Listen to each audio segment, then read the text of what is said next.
Hey there everyone, welcome back to the channel, and we will be talking about Manchester United's latest transfer news. But we had a pre-season game over the weekend against Rangers where we won 2-0, and there were quite a few good performances, quite a few players that I want to speak about. Of course, Lenny Yoro had his debut, not a competitive debut, but still had his first few minutes as a Manchester United player. I'm going to speak about Ahmad Mount, Toby Collier, and Maxi Oyedele as well, who also caught the eye. But subscribe to the channel, drop a like, and of course, thank you to those who have subscribed to the channel. I appreciate the love and the support. Drop your comments below on what you think about Manchester United and where we exactly are right now. Because that pre-season game against Rangers was completely the opposite of the one against Rosenborg. We looked in control of the ball. We looked very structured defensively, not just because of Lenny Yoro, but also because of the way we shaped up when we didn't have the ball was quite impressive to see. And it is clear to see that Ten Hag, Ruud van Nistelrooy, and Rene Hack are busy improving our style of play. And with our bigger players that still need to come into the team, we're going to be seeing much more better football because the way we played, breaking through the lines, the one-touch passing, the movement of the ball to create space for others, that showed that the instructions that are being given by Ten Hag is actually being executed on the field. Let's talk about Ahmad's goal. I mean, what a goal, first of all. And this has to be Ahmad's season. He has to be our starting right winger, in my opinion. Basically, he is very, very, very agile in terms of the way he moves in between the spaces. When he gets the ball to his feet, he rarely loses it, makes the right decisions at the right time, is very, very capable of beating his man either onto his stronger side, which is the left hand side, or to the right hand side. So he must be our starting right winger, in my opinion. And the goal that he scored was because of movement of the ball, with Mason Mount playing the ball to him out wide, but then making a run which he would not get the ball again in that position. But it made space for Ahmad to cut in and excellently put the ball away in the bottom corner, which shows that he has improved since he was on loan at Sunderland, but also improved because of last season when he came into the team. He done well, and I can't see or remember a performance where I was like, you know what? No, Ahmad isn't ready. I think he is ready right now and should be our starting right winger. On Mason Mount, this is a big season for him. I don't think we're going to be looking to sell him, but I do think that this season is very, very important for him because Kobe Mainu, as we know, will be starting in our midfield with Bruno Fernandes. And whether Casemiro is still here and he starts, or we get an Ugarte, who is the player that we are looking to get in midfield. But there's other transfer news as well of another midfielder, two midfielders at that, that we have been linked to. So it is very, very, very important for Mason Mount to be able to have a good preseason and stake a claim to be at least not just in the starting 11 for certain games, but to be that first option off the bench should we need a bit of more ball control and a bit of more attacking creativity when he is on the pitch. He had a decent game against Rosenborg, and against Rangers also had another decent game, but he needs to be consistent in order to have a regular place within our first team, that starting 11. So it's difficult for him, but I'm sure that he will have a much better season compared to last season. In the second half, Ten Hag went with a full team of under 18s and under 21s. Onana was still in goal. I haven't even spoken about Lenny Yoro, but Lenny Yoro himself had a good game, a comfortable game. The last ditch tackle that he made, the block that he made as well, his passes, breaking the lines, and his long passes. At 18, such a mature performance. It's like Kobe Mainu, but at centre back. Excellent. But this is what we expected. There wasn't things that made you go, oh, wow, this is what he does. you've seen it in videos, and he just showed that exact same performance, yes, in the game against Rangers. But there's much more to come from him. He definitely and will improve as the games go on and as the seasons go on. So very, very excited to see more of Lenny Yoro, especially when he plays next to Lisandro Martinez.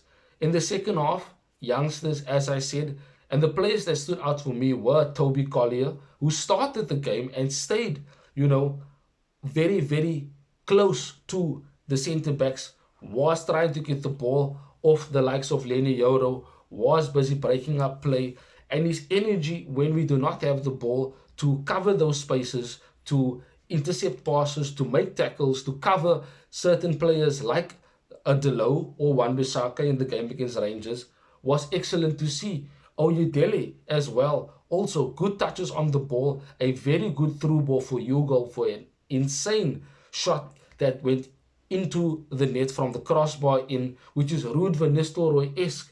And with having Ruud van Nistelrooy, you can see already what he is teaching the youngsters just by looking at that finish from Joe Hugo. So who better to learn from than Ruud van Nistelrooy? Very, very excellent goal and a wonderful way for us to see that the work behind the scenes is actually working. But Toby Collier and Maxi Oyedele are players that I think are going to be part of the first team even more. They are very, very good in midfield, tidy on the ball, don't lose it, able to play quick 1-2s in between the lines. Their movement with the ball is very, very good as they dribble past those who are marking them or if they are closed down. So keep an eye out for Maxi Oyedele and Toby Collier this season, because I think they will be getting game time and it could be their breakthrough season like it was for Kobe Mainu and also Garnacho.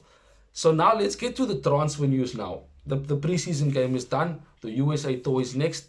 But in the transfer news, especially for today, we had a bid for Matthias de Ligt rejected. And this was reported by Christian Falk. And it says that Bayern Munich have rejected a £29 million offer from Man United for de Ligt. Bayern are demanding £42 million plus add-ons, but the negotiations between the clubs still continue.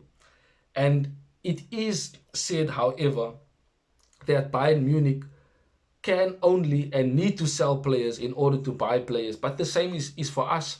As I said in the previous video, Lindelof, McTominay, you're looking at players like Maguire, Wan-Bissaka. These are all players that are seen as sellable. So only once they leave or once they are agreed to be sold can we maybe increase our offer for de Ligt and get him. So with Matthias de Ligt, I don't think it's a matter of if we're getting him. I think it's a matter of when, because we just have to agree a fee, because Matthias de Ligt only wants Manchester United, as we already know. The personal terms already have been agreed, so it's just a matter of agreeing a fee with Bayern. So we will see Matthias de Ligt, in my opinion, in a Manchester United jersey from this season onwards. Just a note, Eriksen and Højlund will be returning to the training at Manchester United today. So a bit of more strengthening into our team. And as I said, Ten Hag is building a much stronger team than what we had last season, thanks to the work that Ineos are doing behind the scenes. Now, of course, the other midfielder I spoke about that we are linked to, the other two, the first one is Yusuf Fofana. We are still busy looking at him, and that is said via Sky Sports that we are still looking at Yusuf Fofana. And another report from Sky Sports says that Casemiro is likely to stay at Manchester United because interest from Saudi has cooled. Now, there's nothing wrong in Casemiro staying. I said in the previous video, he can be a very good bench option. And if we have someone like Ugarte or Fofana next to him, then he can be the player that we know he can be, because there would be less space for him to cover. And he can be a much better player with less ground to cover because he doesn't have the legs like he used to at Real Madrid. Now, of course, we know that we are not going to pay the release clause or the amount that Fiorentina wants for Sofian Amrabat. But also, per Sky Sports, we are in talks with Fiorentina for a better deal for Sofyan Amrabat, who I think is a very good squad option for us and should be an option that we must look at. And if we can get him for a lower fee, then that would be a good deal and a very good option to have in the squad. I would not be opposed to having someone like Sofyan Amrabat in our team. And really, just in Wan-Bissaka, there will be offers for him, but Ineos are not going to allow this just to be a sale. There are replacements in place for him, and the options are simply Monaco's Vanderson, who is a very, very good Brazilian right back, and Bayer Leverkusen's Jeremy Frimpong. Frimpong, in my opinion, is more of a winger, a right wing back. I don't think he is a right back.